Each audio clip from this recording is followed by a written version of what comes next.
নমস্কার বন্ধুরা, অর্চনার চ্যানেলে আপনাদের স্বাগত। আজকে আমি বানাবো ভেটকি মাছের টক ঝাল।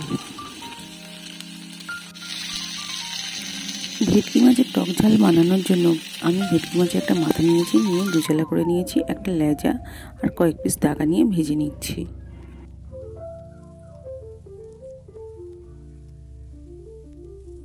অন্য একটি বাটিতে জলের মধ্যে লঙ্কা গুঁড়ো, হলুদ গুঁড়ো, জিরে গুঁড়ো দিয়ে আমি গুলে নিচ্ছি, আর 1 চিমটি নুন।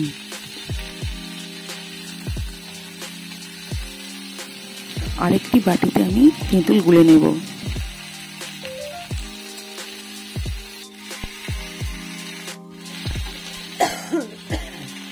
মাছটি ভাজার আগে তেলের মধ্যে আমি 5 ফোড়ন দিয়ে দিয়েছিলাম আর 2-4টি ঢেঁড়স। এবারে আমি যে লঙ্কা, হলুদ, জিরের যে গোলা জলটা করে রেখেছিলাম ওটা দিয়ে দিচ্ছি ঝোলের জন্য, আর তেঁতুল যেটা গুলে রাখলাম ওটা আমি দিয়ে দিচ্ছি। মাছটি সিদ্ধ হওয়ার মতো কিছুটা জলও দিয়ে দিলাম, দিয়ে আমি মিনিট 15 মতো মাছ তরকারিটি ফুটিয়ে নেব।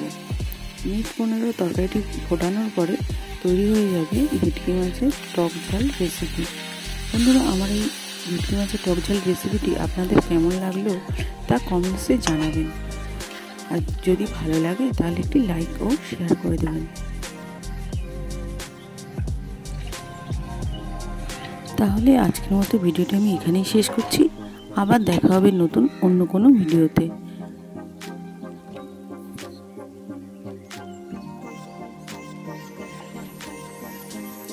ভালো থাকবেন, সুস্থ থাকবেন। টাটা বন্ধুরা।